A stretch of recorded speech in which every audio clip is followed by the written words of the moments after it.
committee will be hearing testimony from Mr. Ramon Jackson and Pastor Lorenzo Sewell, who will be each speaking to concerns relating to the management of elections here in Michigan. Welcome, Mr.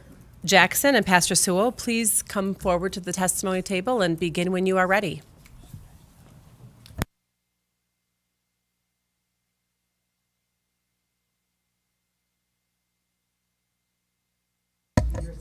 There's a mic button. Thank you. We are Holy Ghost happy and humbled. Representative Smith, thank you so much for caring for our democracy. I want to say thank you to the advocate Ramon Jackson. Thank you to the great members of 180 Church and those that love our democracy. We're here because there is a disease in our democracy.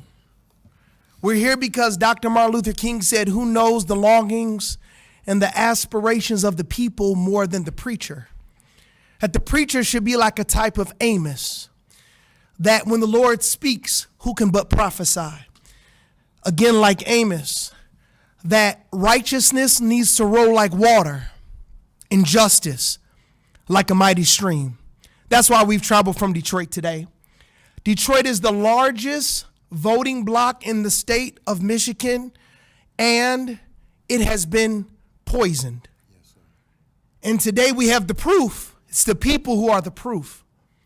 Today we want to proclaim to our great state and our great nation that we can make America what it ought to be. That today what we're saying is that we have an opportunity to take the largest voting bloc in the state of Michigan, and we can make it pure again. We can make it great again. Just like Detroit has moved the world through music with Motown, just like Detroit has moved the world through the automotive industry, so it is Detroit is about to move the world with fair elections. Because if we don't have fair elections, we do not have a democracy. If we don't have fair elections, we're like China. We have literally become what we hate if we don't have fair elections. So today, I represent a group of people that have been disenfranchised, that have been marginalized, and that have been pushed aside. I represent not only the 16 majority black cities in Michigan, we represent over 1,000 black cities in America. 57 congressional districts that represent the highest crime, highest poverty, highest foreclosure, human trafficking. Why is this? Because people misrepresent us because they were never voted in by us. That's why we're here today. We have ironclad, bear trap, hand in the cookie jar proof. We have a proprietary system to detect and determine cheating in every election. And with that, I want to hand it over to the greatest political mind that has ever crossed the bridge of time. I want to hand it over to the man who is my political mentor and our political minister at the church, 180 Church, who we met when President Trump came. He's become a friend, a mentor, and one who is going to present to you the evidence. Thank you so much. My name, how y'all doing? Thank y'all for having us here. My name is Ramon Jackson. I'm an advocate in Detroit. I advocate for the resources to be redistributed back to our community so that we can have adequately ran communities. What I found out is that these resources was not getting to our communities because our elections was being stolen. The way I found out what was happening in Detroit is that me and some people here with us today, we was doing a recall on a corrupt city council member in Detroit. We went and got the list of people who voted in the gubernatorial election in 2022. When I got that list, I scrolled the list and I seen my friend on the list who I know had moved out of Detroit, who I know don't vote. I got on the phone with him. I have an affidavit from him in here. They used him in 4 elections. I see him on the list of voting absentee in the gubernatorial 22 election. I get on the phone with him and call him. I know he moved from Detroit. He had lived in Detroit 47 years. He have never been registered to vote. He ain't never voted in his life. Soon as he moved from Detroit, they registered him back to Detroit to his old address without his knowledge, and they started put him on a permanent absentee ballot list and started casting ballots in his name in elections. So once I confirmed that he didn't vote, I knew he was gone. I knew that we had a pattern. So I go back to my history, pull up my history, because I remember I moved from Detroit to Southgate to Toledo. Sure enough, pull my history, I find out when I changed my license over to Ohio, I became registered to vote back into Detroit without my knowledge. So now I'm saying this is a pattern that's going on here. I go to the clerk's office, talk to my clerk to try to get an understanding of it. I pulls my voter history and my voter registration. I confirm that everything is valid. What I find out is I sue them. I take it action a step further. Right now we in the Sixth Circuit Court of Appeals. Our case number is 24-2006. Right now that case is pending, so we just not talking evidence. We put that before the court where we had. I discovered from the courts by suing the Secretary of State and Janice Winfrey, our clerk, that we was being fraudulently registered through what they call a driver's license transaction. Now, we wasn't present at these driver's license transactions that they're saying that we are being registered, because we are out of state in a whole nother state with a whole nother license. I have multiple people. This the Attorney General's response last week. Mingus is the Assistant Attorney General representing the case, Heather Mingus. Every individual, they say we became registered to vote under driver's license transactions. We can't become registered to vote. We have to register to vote, and we have to participate or not register to vote. The thing is, we're not at these transactions. So what we discovered is that they're preying on people with a low or no voter history who transitioning, moving from place to place in Detroit, unstable housing, and then when they move out of Detroit, we are being registered back to Detroit unlawfully without our knowledge, and they saying this is being done through a driver's license transaction. I have I sent the packet to everybody here, and I don't know if y'all had a packet with okay. So if you go through that packet right there, you will see, first you will have my history, my voting history, where I was registered at. It would be in that packet. It would be my voter history. Then it would be an absentee ballot history of me, where I allegedly voted. Then you will see a documentation would show an absentee ballot application. I have never ever, there's two dates. Is 11/3/2020 and it's 2/18/2017. I have never in my life filled out an absentee ballot application. I have never in my life seen one or anything. These are fraudulent entries on me with absentee ballots done by our clerk's office. If you go to the next document, I have a affidavit from John F. Kennedy in here, where he was fraudulently registered after he moved away out of Detroit, never been registered, never voted, and they voted for him in 3 elections since he's been gone. Right now, he still lives out of Detroit at the same address he moved out of Detroit in 2018, and they registered him back to his Detroit address. He's still at his address that he moved out of Detroit to. He don't know nothing about voting in 2020 and in 2022. So he voted absentee in the 2020 election without his knowledge. They come back and use him again in the August 2022 primary, come back again, use him again in the November 22 primary. So when I say the governor is recipients of these votes, Governor Whitmer, when I say Secretary Benson is recipient of these votes, when I say Dana Nessel is recipients of these votes, and Jocelyn Benson, how do I conclude that? Because they were straight ticket Democrat. That's how he voted. And all those people was in that election. That's how I know. And they are the winners of the election. The loser is not going to get the the fraudulent votes. That's how I know that Kennedy was a fraudulent vote for all those actors present. If you go to his registration, you will see 10/9/2020 on Kennedy's registration. 10/9/2020, you do the history, this was a massive voter registration day. It was thousands of people allegedly registered to vote on this day. I'm talking about tens of thousands on 10/9/2020. Now, I can't speak for all the thousands, but I know this one right here, Kennedy didn't register to vote, and he didn't vote. So this is how I know that they're doing this through the driver's license transactions, and this is how I know they play. You go to the next affidavit, you will see an affidavit from Melissa Love. Same with Melissa Love. She didn't vote in the 2020 election.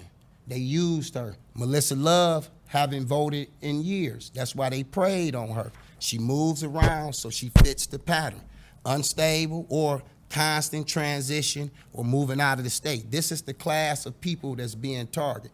Literally, they are using the non-voters, which is the largest pool. The non-voters are being used against the people who actually vote, which makes their list far more bigger. We're not speculating that they're doing this. They are 100% using people who don't vote and registering them back to Detroit. I want to say this before I go on. A lot of people say to me, it's lawful to register you to vote when you go to a driver's license transaction. I understand that. I'm not disputing with that law, that lawful law that when you go to the license bureau, they can register you to vote through your license. What we're saying here is that we are not at the driver's license transactions that they are alleging that they registered it. And they can't tell me right now when I'm telling them I wasn't there. I couldn't register at a transaction that I'm not a part of. I was out of state with a different license at the time that they saying I registered. If I went and had a driver's license transaction with the state of Michigan, I either should have had a new license issued to me, I should have had a title issued to me, something tangible to show that I was there. All through the courts, they haven't produced one exhibit. This case been pending for a whole year. The Secretary of State won't turn over one exhibit to say, he was here, this is where he came, because the driver's license transactions is fraudulent. I want to say this, last week I seen the hearing where the brothers came forward and they produced all type of glaring examples that something is terribly wrong with this election. I seen them come here last Tuesday, how all these registrations is spiking. What we here to tell y'all is that all the doubt and the speculation is cleared up. The Secretary of State is fraudulently registering people. How do I know this? They told me they doing it.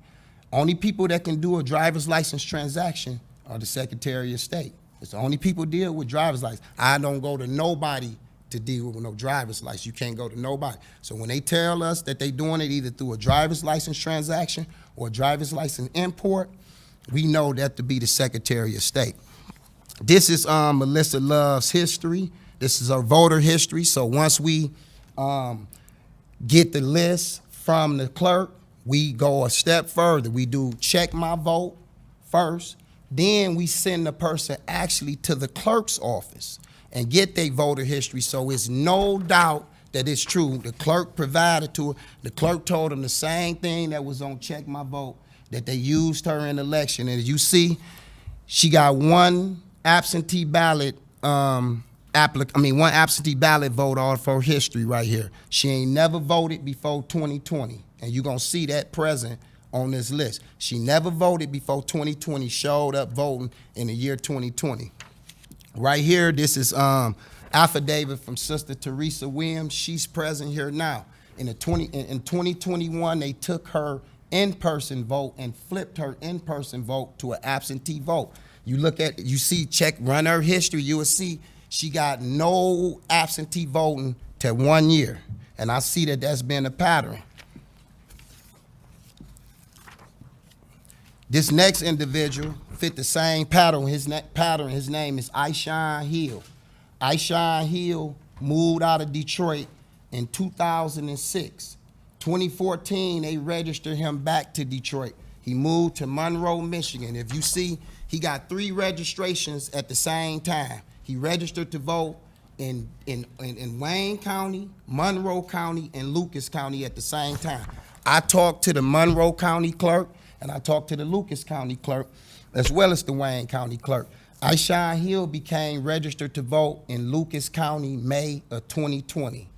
But he's been voting absentee in Detroit since August 2020, while he's registered to vote in Ohio. Moved away, never ever came back. So Ishon Hill fit the same pattern. When I sued them and put him in there, they said the same thing about him. He moved away, changed his license, and then he became registered to vote through a driver's license transaction. They don't say he registered to vote. They say he became registered to vote through a driver's license transaction. They got Ishon Hill's history as, they got his residential address as Patton Street. This is where they using him to vote at, but as you see, his mailing address is Toledo, Ohio. He lives in Toledo, Ohio, don't know nothing about Patton Street, ain't been in Patton Street in years. When he left, he had a low voter history, the same as me, the same as Kennedy, and the same as the other individuals, and was registered back to Detroit after he left here. And then they using him and casting fraudulent absentee votes in him in various different elections. The same with the next guy, his name is Martell Simpson. Martell Simpson stayed on Wickham Street. Wickham Street is 2 streets over from where I've been living for 50 years. I pretty much know everybody in this neighborhood. This house that he's registered to was owned by the Poles. There's the family called the Poles. Martell Simpson moved from Detroit to Harper Woods in 2019. The same with me, the same with Kennedy. Martell Simpson shows up back registered to vote in Detroit 2021 at Wickham Street. Wickham Street sold in 2024 to Tina and Brian Woodward out of Alabama. They don't know, they not registered to vote, and they don't vote. They own that house, been owning that house since January of 2024. They don't vote and not registered to vote. Martell is the only one registered to vote. They don't know Martell. Martell showed up voting in November of this year at their house. You can go talk to them right now and they'll say, we don't know nothing about Martell. They bought the house. Martell had voted years before they bought the house. The house go up for sale. They buy the house. They from Alabama. They come in. Martell still registered and still voting in the house, and they living there and they don't know who Martell is. This is what's going on. This the Woodward's address. This is, you see Birmingham, Alabama, and you can see they showed up in Detroit in 2022, purchased their house in our neighborhood. Martell is voting here. They don't know nothing about Martell. They using him in various different elections as well. This is a copy of their property history from Tina and Brian Woodward, where they purchased the house, where they the true live owners of 9277 Wickham Street. This right here is an affidavit from Joanne Warwick of Detroit. She also a friend of mine. She's been owning her home for 10 years. She done had a registered voters, 3 registered voters that she don't know at her home. They've been registered to vote at her home 10 years prior to her owning home. So they've been registered 20 years. She have no idea who these people is. To add insult to the injury, one of these individuals became registered to vote at her house in 2000. They died in 99, so they became registered to vote 1 year after their house, which is 2000. Now we in 2024. She purchased the house in 2012. They was registered in, and they still registered there now. She have no clue who these people is. You see the documents that show this individual's been deceased since February 1999, but he's gonna show up registered to vote at her house in 2000.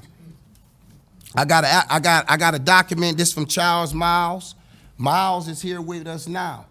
Miles they've been owning their house for 60 years. Nobody have lived at their home but the Miles residents all since they owned their home. They got 2 individuals that's been registered to vote that the Miles don't know nothing about these individuals. One of the individuals, a Lillian Jabaway, they used her in election and voted from her at the Miles residence. The Miles done went to our city clerk and said, we don't know these people. We've been owning this house since 1959. There's no way that they moved into this house. This is a documentation of the ownership of that house.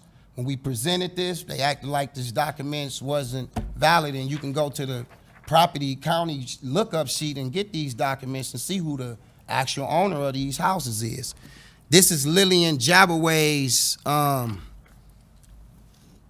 voter status. As you see, they say she was registered there in 1950, but they say her voter status is challenged. But we don't know what's going on. The fact of the matter is the Miles don't know these voters. People have voters registered to their homes in Detroit that they don't have no clue who these people is. They being registered, and this is how the voter list is being inflated with fraudulent voters. This is how the registrations is being inflated. People are actually being registered unlawfully back to Detroit when they leave Detroit or when they move to a different city or a different state. Everybody know Detroit has been bleeding population for years, and everybody know we got unstable people that move constantly around Detroit 20 times in 20 years. These are the people that they are preying on. People unstable, got a low to no voter history, and then they grab them, register them back, and they don't have a clue. Now, before I go into this, Eric, they spoke about Eric last week. Eric plays a part into this whole elaborate scheme. Eric is a change in data with our Secretary of State doing what you call profiles on people once they move.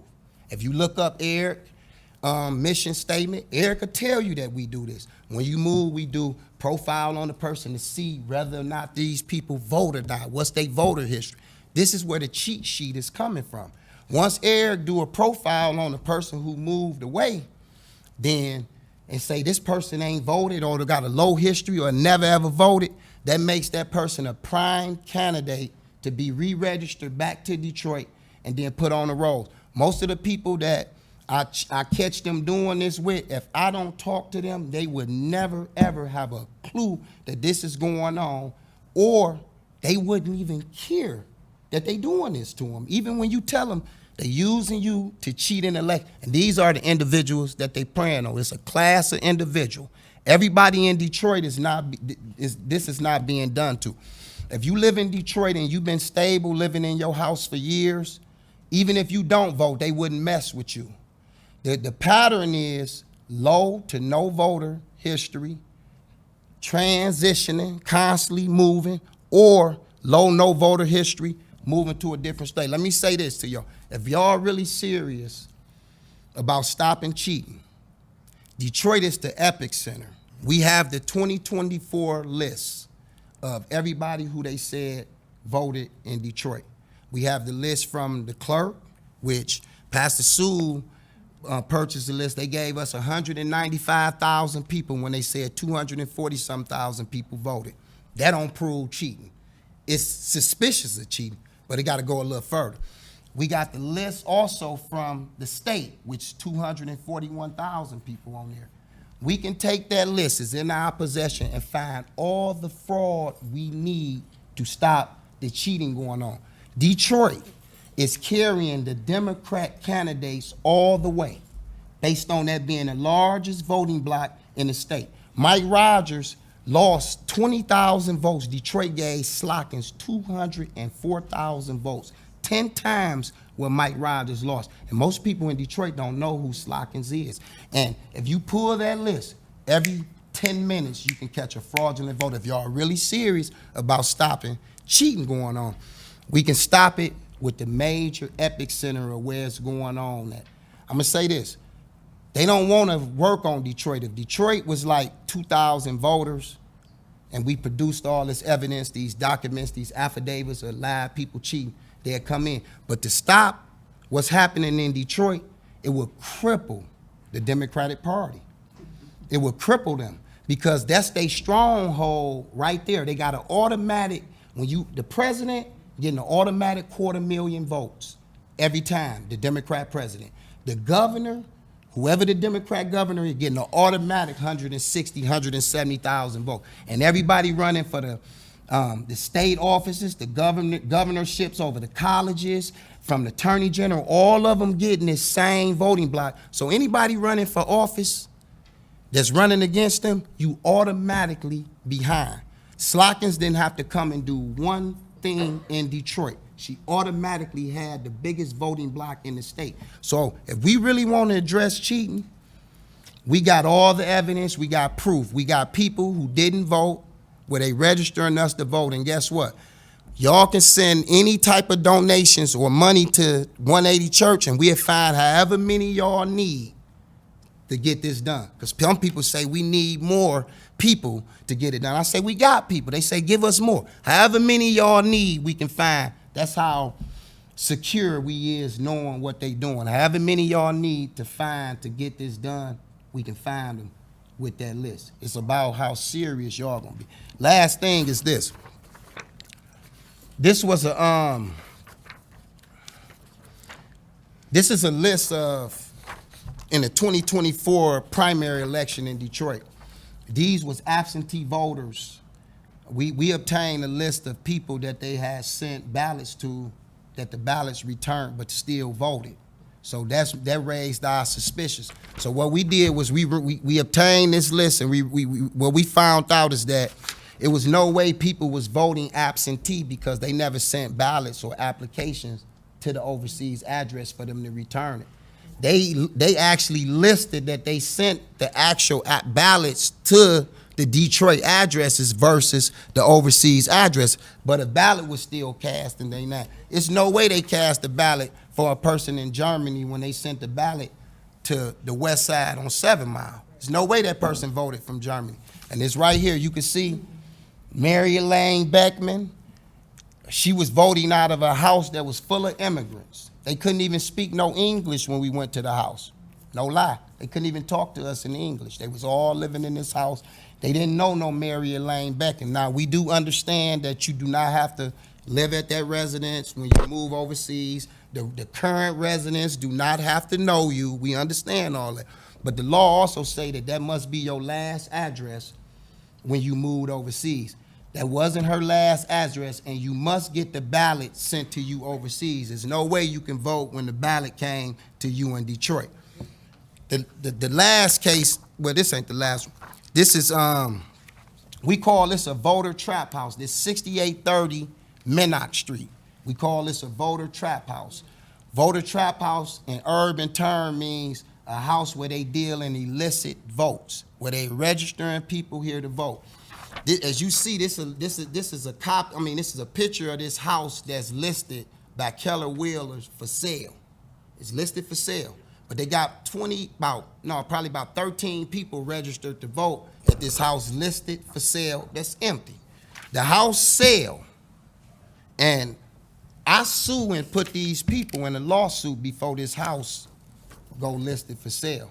How do the house become empty after I sue with these people? The house become empty, list for sale, and then the people that I put in a lawsuit still show up voting at that house. 6830 Minnock. This the last one. This lady right here is named Valley Smith. Her daughter name is Steely Smith.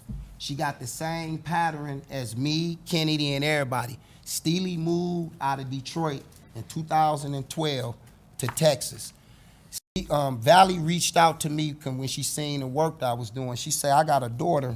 As you see from the thing, if you read this, I attached it, the communication between her. She said, my daughter, I keep getting information from my daughter. She never lived here in Detroit. She moved 10 years ago.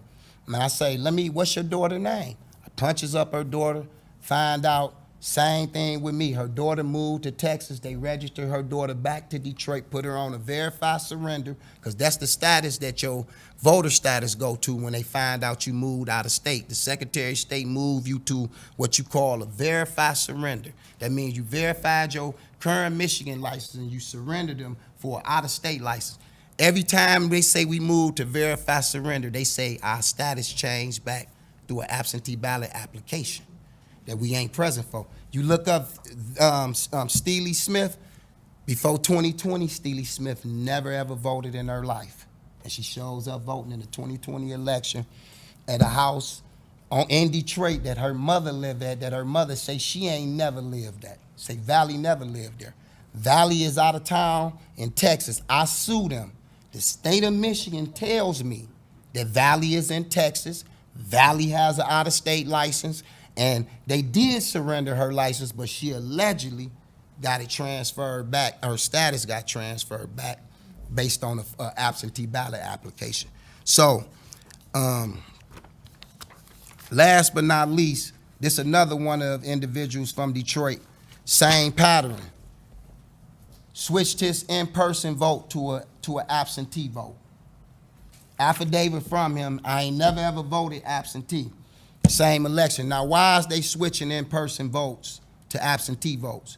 They know we looking for dead voters. They now know we looking for voters who moved away. They know we own them now, voters who moved away in low propensity. So now the new game is we're gonna use voters who actually voting. Come in person and we switch your vote to an absentee vote. That way we can create a whole new ballot in your name and say whatever it is we want that ballot to say. We can get whatever millage passed that we want to get that millage passed. That's why you got a whole city that's saying we ain't never voted on all these millages, and all these millages is constantly passing. So thank y'all again for letting us present this to yours, but more importantly, something needs to be done. Like, because it's other than that, it's a charade. How much evidence is needed to make a move? How much Jocelyn Benson has to do? How much Janice Winfrey has to do for anybody to do something to her? If I'm lying about this, why don't y'all arrest me? I'm being serious. If I'm lying and I'm making all this up and I ain't just started this, why not arrest me? Bring me forward and say I'm perjuring myself, putting affidavits in saying they did this. I'm coming before committees testifying. Arrest me. And maybe if I get arrested and get a criminal charge, we can get all these people subpoenaed, because every board refusing to subpoena these people. All you got to do is bring them forward and they say, I didn't vote. They got me voting. I didn't vote. So we got affidavits of people, including myself, where they registering us when we moved away, filling out absentee ballots in our applications in our name, filling out absentee ballots in our name, casting votes in our name, and we presenting this before all you all. If y'all saying that it's not enough, we can go get more, however many y'all need in order to say, yeah, they wrong. But let me say this. When you testing for poison, you take a sample and you test the sample. The sample come back poison. You do not take a position that the rest of that lake ain't poison. You test the sample come back poison. We tested a sample, only a sample. These lists we got 240-some thousand people on the Detroit list of people that's voted, not registered. I'm talking about people who they said voted in that election, 240,000. We tested a sample out of 240,000, and we found poison in there. And now they telling us, that don't mean the rest of the lake ain't poison. That lake is unsafe. We found poison and we tested it. And to go further, we'll go back into the lake and we'll find a little bit more poison for y'all, if that's gonna clear it up. But we need something done here. I'm running for city council in August and November. We cannot adequately run a fair race if they cheating. And we know they cheating. We ain't speculating that they cheating. We ain't got I don't know nothing about data. I don't know nothing about computers or nothing. I don't do this off no computers. I'm not reading off no data. We go get the list. We can push the list up, take the list directly given to us from the clerk, and we verify that list through the people, because the people is the evidence. When a person say I was gone, I can show you that I moved away. The date that they saying I did this, guess what? I got licensed out of state on that day. So they can't say I was at Michigan doing anything. That's why they can't win with a fair panel in the Sixth Circuit, because I got proof. I was out of state. My license history gonna show I was out of state. How did I come and do a transaction with you with my driver's license when I had another state license on this day, and then nothing changed with my driver's license status based on this transaction.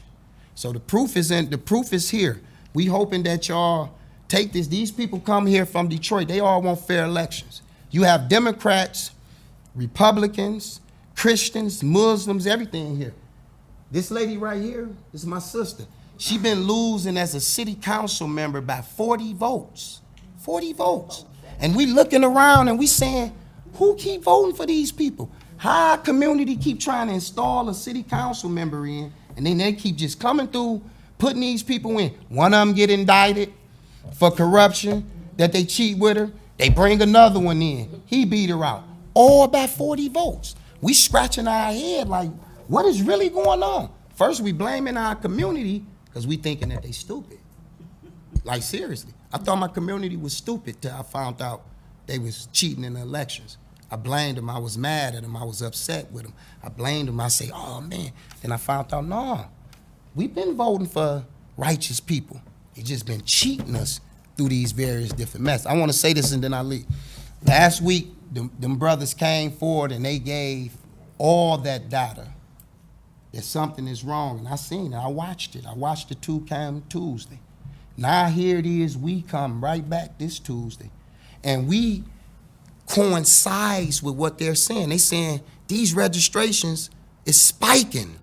Something wrong. We got way more registered voters than people over 18. And they say that ain't proof of the cheating. The proof of the cheating is when we go and say, okay, we got more registered voters than people over 18. So let's see why we got more registered voters than people over 18. We know that some of them votes is fraud. Let's find the fraud. And we found the fraud. We found why it's more registered voters than people over 18, because you got fraudulent votes in there, and it's being done by our Secretary of State and our city clerk. I want to say this. It was a question asked last week. Do they feel that the 2020 election was stolen? 100% the 2020 election was stolen. Detroit went crazy. My stepdaughter, I don't say this, my stepdaughter moved from with me and my ex-wife to Texas. Her name is Jayla Capri Jackson. She moved from Texas. Don't know nothing about no registered voter, don't know nothing about absentee vote. She showed up on that 2020 list, and she's in Texas. And we take that list, right now, the list I got right now, me and Pastor Sewell got, and we take that list and just do a analysis on that list of everybody on that list that right now currently, that they say voted, they got an out-of-state license. That's your list. That's how easy it is to catch them doing this. All you gotta do is see all the people on this list that got out-of-state license right now, why they saying they voted, and then go to them and say, how is you voting and you registered to vote in another jurisdiction? Them people gonna tell you, I ain't vote. I don't know nothing about what's going on down there in Detroit and in Michigan. So if y'all, thank y'all again. If y'all got any questions, please feel free to ask. Thank you, Mr. Jackson and Pastor Sewell, for being here and providing this very important work that you have done in all of your investigations, and we're grateful for that. I have got a question. So all of these people that have cast ballots in their name, the ones that you have spoke to, you can confirm they have not voted. They have not voted. So this is a real problem. Not only are they on the voter rolls as registered, but they are fraudulent, their vote is being fraudulently cast. Absolutely. And we fraudulently being registered too. See, we ain't even registering the vote. See, a lot of times it's two issues going on. A lot of times they'll say, we got a problem with not clearing the voter rolls. And I had to deal with this in court. The Attorney General and the city of Detroit tried to disingenuously argue the case as if I had a problem with how they clearing the voter rolls. I had to state to the court, I have no problem with the process of removing legitimate voters off the roll.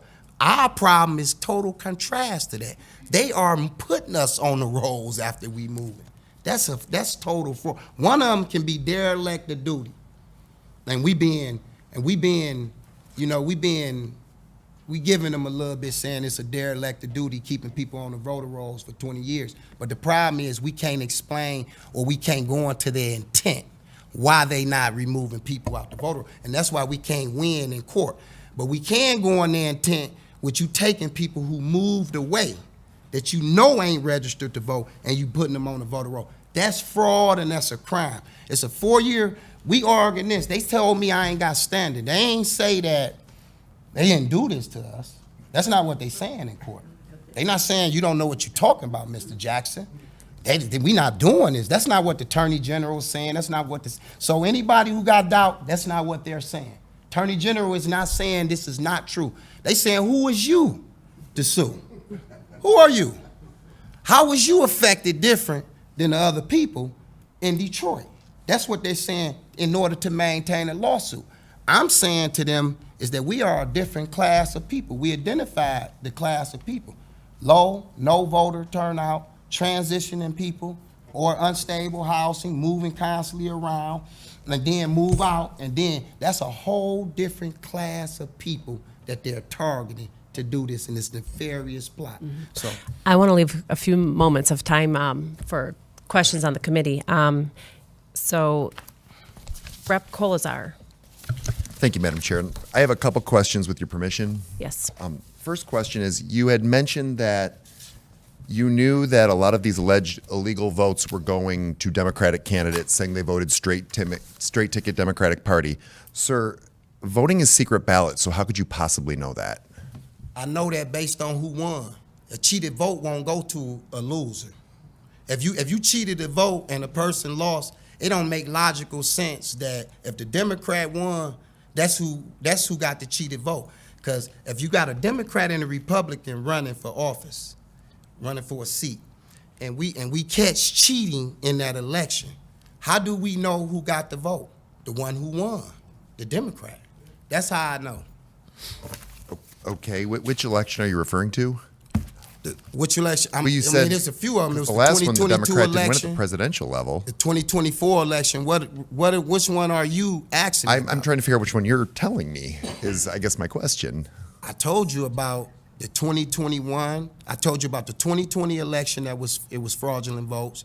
2021 election that was fraudulent votes. 22 election and 24. I'm asking you which one are you talking? Okay, so I'm gonna deal with the 2020. Okay. 2020. This is how I know that President Biden got Kennedy vote and all the people who vote, because President Biden won Detroit. That's how I know.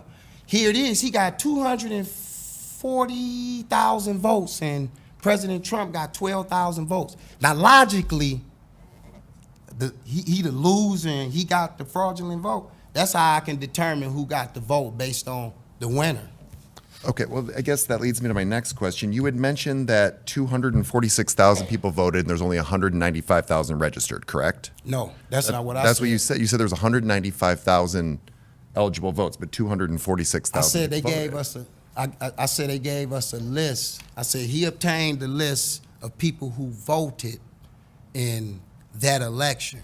And they gave us 195,000 people who had voted. But they listed 241,000. Detroit got over 500,000 registered voters, so I would never say anything about 200 being the registered voter list. 200 is the people who they alleged that voted, and they gave us 195,000, shorted us close to 50,000 voters. Okay, I appreciate the clarification. My last question would be, in October, the U.S. District, the Eastern District Court, U.S. Court, dismissed your case based on no discernible evidence for your claims. So my question would be, why should the committee accept it if a court hasn't accepted it yet? The city, first off, that's not what they dismissed the case for. They just dismissed the case for standing. I just explained it. I ain't never said nothing about what you said. That ain't nowhere in none of the document. They dismissed that case for standing the same way they dismissed Trump case for standing. And standing don't deals with evidence. Standing deals with the right, who got a right to bring the lawsuit forward. Standing is a way that they can get out of actually addressing the evidence in the case. So they dismissed the case based on standing. They said I was unable to show how my vote being diluted was different than all these other people before me. That's why they dismissed the case. Thank you. So, yeah. Next question, we've got Representative Fox. Well, I'm here to proclaim that righteousness exalts a nation, a state, a city, Yes, sir. and we are looking for righteousness. Jesus said, "You shall know the truth, and the truth shall set you free." Yes, sir. So, my question is, have we found the trap that was set? And I'm talking about the book of Psalms, the pit that was dug, that they're going to fall into themselves. And I'd love to hear your response to that. We got it right here. If with the method that we got to discern cheating, it's a for sure method. It don't got nothing to do with a person being computer savvy. It's just straight up old detective work. Getting that list, identifying that list. See, I know how to comb that list and look at all them areas in our community. And when I see stuff, it automatically drive me to know that it's something suspicious there. When I see a person voting absentee that was born in 2005 in Detroit, it's an automatic suspicion, especially when his name Jaquan, for real. So, and they got a whole bunch of them on that list. Next, we've got Representative Wooden. Thank you, Chair. And I also have just a small handful of questions, if you'll permit me. Yes. Thank you. So my first question is a quick confirmation from your earlier testimony. During that testimony, you urged the listeners and those in the committee room to contribute to the 180 Church to further examine this. Just to confirm, you were not soliciting donations for political activities to run through the church, correct? Absolutely not. I appreciate you I wasn't confirming that. soliciting anything. I was saying I hope that this would be enough to move forward because we showing proof. I'm saying if it's anything need to be cleared, we can discover it to clear it up, but absolutely not. I appreciate the confirmation. Second, regardless of how the case was dismissed, I'm at least looking at the Secretary of State's motion to dismiss. I hadn't had a chance to read through both your full testimony and this, given this was dropped on our desks this morning, and I'm just pulling this to you today. But I'm seeing at least two instances, actually three, where they're confirming that the person who filed the absentee ballot application either did so in person, as the case of John F. Kennedy III, and in doing so, he would have either had to have had his signature verified through the second QVF signature validation, or he would have had to produce his photo ID. And then on top of that, the same with Steely Smith, even though they were marked as I'm forgetting the name, the label, the verify status when they surrendered their driver's license, they were then changed to active status when they again signed the application, which the signature was again verified. And so I guess my question is, when signatures are verified, how can we confirm that the person was legitimately voting, or that their affidavit that they've signed just a few weeks ago is the correct statement? One thing we do know, we know that we had a problem with them telling them to just verify signatures. So all the signature verification is clearly not proof. That's a problem within itself, because let me share with you this. When you go to the Secretary of State, they require you to show your Social Security when you pretty much change all these documents in order to get your license. But they saying a signed absentee ballot application trump all that you got to show when you go into a Secretary of State to do it. To get a license, everything you got to show, 5 pieces of ID that they require you to show to get your license. On that document you reading, they saying one signed affidavit trump that. Another thing too, we got affidavits from people debunking that. Kennedy never went to, they said in there Kennedy came and he voted absentee in person. He voted in person absentee. That's what that say, that document. He said he Which came. people do. I've done myself. I've gone to the city clerk's office in Grand Rapids and filled it Kennedy out. gonna say he didn't vote. So let me say this. Who you reading from is you reading from the defendant. That's who's writing that. So quite naturally, her word, she ain't gonna say that happened for sure. Kennedy is saying he didn't vote, and he got an affidavit saying he didn't vote. Kennedy history show prior to 2020, he did not never vote and never been registered to vote. Kennedy history also show he changed his license from Detroit to Roseville in 2018. So when you look at the dynamics of the evidence, it's more plausible Kennedy didn't vote than what they saying Kennedy did. And his affidavit is saying it. So we're gonna just keep saying people come forward with affidavits saying they ain't voting, they just wasting their time. And we're gonna say, oh, they saying you voted, and people just wasting their time. And then we showing we was out of state at the same time that this happened. What about my incident? When I was out of state, what about my incident when they registered me back here? Do you got something to say about that? Again, look, your testimony was dropped on my desk I know. at I'm just 9 saying, 'cause a.m. If you could ask me about I my just started incident, reading we this. can have a good dialogue because it's directly me. They did this to me. They registered me fraudulently, so I can just say remove everybody else. How did I become registered fraudulently when I moved away? Could it have been that you were already on the voter rolls, and under the national law, when you surrender your license, you are remained on a challenge status or a verify status, and then if you don't vote in 2 subsequent elections, you're removed. You can't go to, that don't make sense. You can't go to a Secretary of State in another state, change your license over, and then Michigan turn around and register you there. No, That's but what I'm could saying you have happened to me. been registered to vote prior to through a driver's license transaction before you're moving to That Ohio? address. Never at that address. When I sued them, I ain't registered. The whole point of the matter is the day that they saying I registered to vote, I didn't register to vote. Are you saying that a person can be registered to vote without them being present?